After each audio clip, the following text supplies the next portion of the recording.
কলকাতা ঈদের জামাত এবং কোরবানি নিয়ে কথা বলবার জন্য আমাদের সঙ্গে যুক্ত হবেন সুজিত দুয়ারি। সুজিত, নিশ্চয় শুনতে পাচ্ছেন। ঈদ মোবারক। জানাবেন ব্রিগেড গ্রাউন্ড ছাড়া কলকাতার আর অন্যান্য কোন এলাকায় এবং পশ্চিমবঙ্গের যদি বলেন কোন কোন জেলায় ঈদের নামাজ অনুষ্ঠিত হয়েছে, কি ধরনের ব্যবস্থাপনা ছিল এবং নামাজ পড়া নিয়ে কোনো বিধিনিষেধ, যেহেতু গতকাল থেকে আমরা জানছিলাম যে এক ধরনের বিধিনিষেধ ছিল, সেটি নিয়ে কোনো রকমের কোনো জটিলতা তৈরি হয়েছে কিনা, নাকি সুষ্ঠুভাবেই ঈদের জামাতগুলো অনুষ্ঠিত হয়েছে, বিস্তারিত বলবেন। দেখুন, আপনাকে জানিয়ে রাখি, এই যে কলকাতার ঐতিহাসিক ব্রিগেড গ্রাউন্ড, সেখানেই কিন্তু নামাজ পড়া হলো। এবং এই যে ব্রিগেড গ্রাউন্ড, সেই ব্রিগেড গ্রাউন্ডে কিন্তু নামাজ পড়লেন মুসলিম সম্প্রদায়ের মানুষ। এর আগে আমরা দেখেছিলাম রেড রোডে কিন্তু এর আগে নামাজ পড়তেন তারা, এবং 1978 সাল থেকে বামফ্রন্ট সময় কিন্তু তাদেরকে রেড রোডে আনা হয়, কারণ তার আগে যে শহীদ মিনার চত্বরে যেখানে করা হতো সেখানে কিন্তু কাদা হতো বর্ষার সময়, সে কারণে রেড রোডে আনা হয়েছিল। এবার দেখলাম 2025 সাল পর্যন্ত সেখানে হয়েছে। এবছর নতুন সরকার যে মাঠ থেকে শপথ নিয়েছিল, যে মাঠে গীতা পাঠের অনুষ্ঠান হয়, যে মাঠে আরো ঐতিহাসিক সমিতি হয়, সেখানেই কিন্তু একদম বলা যায় সম্প্রীতির বার্তা, সেখানে ঈদের অনুষ্ঠান, অর্থাৎ ঈদের যে নামাজ সেখানে হচ্ছে, এবং বহু মানুষের সমাগম হয়েছে, হাজার হাজার মানুষ এসেছেন, মুসলিম সম্প্রদায়ের মানুষ। তারা বলছেন যে এখানে যেহেতু অনেক মানুষের সমাগম হতে পারে, যেহেতু বড় জায়গা ব্রিগেড, এবং এই যে মিলিটারিদের আওতায় থাকা এই ব্রিগেড জায়গা, এখানে কিন্তু মিলিটারি ছাড়পত্র দিয়েছে, তারপরেই কিন্তু এখানে ঐতিহাসিক ব্রিগেডের সভা হয়েছে। এবং আমি একটু দেখানোর চেষ্টা করব এই ছবিটা। এই যে ব্রিগেড চত্বর, সেই ব্রিগেড চত্বরে কিন্তু একেবারে পুরোপুরি আপনি দেখতে পাচ্ছেন যে জায়গাটা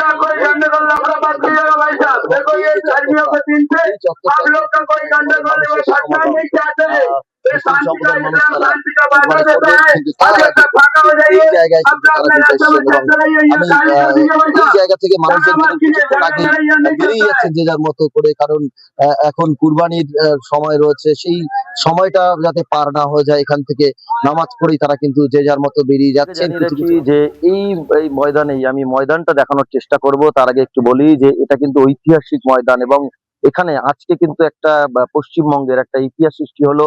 মুসলিম সম্প্রদায়ের মানুষ তারা বলছেন যে এই ময়দানেই কিন্তু তারা নামাজ পড়লো প্রথমবার, অর্থাৎ এখানে বড় বড় সভা সমিতি মিটিং মিছিল হয়েছে। একসময় কিন্তু সাবেক প্রধানমন্ত্রী বাংলাদেশ স্বাধীন হওয়ার পরে তিনিও কিন্তু এই মাঠে সভা করেছিলেন।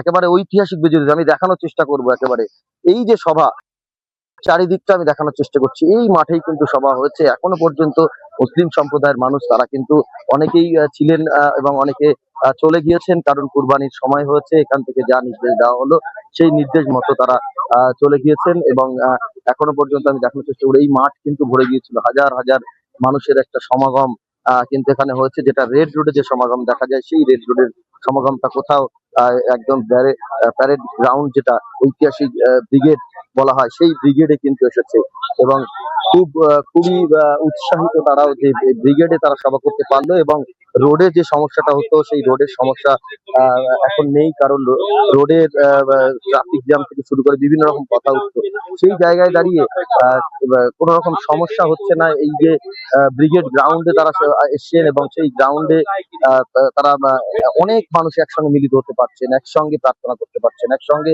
ঈদের নামাজ পড়তে পারছেন। তারা এসছেন বিভিন্ন জায়গা থেকে, শুধু শহর কলকাতা নয়, আশেপাশে বেশ কয়েক জায়গা থেকে মানুষ এসছেন, কয়েকটি জেলা থেকে। তারা মূলত মনে করছেন যে এই যে ব্রিগেড গ্রাউন্ড, সেটা কিন্তু আজকে যেহেতু ইতিহাস তৈরি হচ্ছে 1978 সালের পর, এই 78 সালের পর এই যে প্রথমবার এই ব্রিগেডের সভা হচ্ছে এখানে, এবং 1978 সাল থেকে 2025 রেড রোডে চলছিল, তার আগে শহীদ মিনার চত্বরে, এবং এখন যেখানে মাঠে চলছে। আমি আরো একবার ছবিটা দেখানোর চেষ্টা করব। এই যে একেবারে ভারতের জাতীয় পতাকা হাতে কিন্তু একেবারে সভা করছেন সাধারণ যারা পালন করতে এসছেন, যারা নামাজ পড়লেন, জাতীয় পতাকা হাতে কিন্তু তাদের কাছে দেখা গেল। এবং ঐতিহাসিক এই সভার মধ্যেও কিন্তু যে এই মাঠে তারা সভা করতে পেরেছেন, এটা অনেকটাই তাদের পক্ষে ভালো হয়েছে, অনেক মানুষের একসাথে সমাগম হয়েছে। আমি এখানে সাধারণ মানুষ রয়েছে, কথা বলার চেষ্টা করবো। কেমন লাগছে এখানে? ভালো লাগছে, ভালো হয়েছে, মানে এটা ঠিকই হয়েছে। আবার রোডে নামাজ মানে একটু জাম হয়ে যায়, অন্য রোগে কি প্রবলেম হয়, এখানে কোনো প্রবলেম নেই, ঠিক হয়েছে। এখানে কোনো প্রবলেম নেই, ভালো হয়েছে বলছে কিন্তু সাধারণ মানুষ। ধন্যবাদ সুজিত, আপনাকে অনেক অনেক ধন্যবাদ।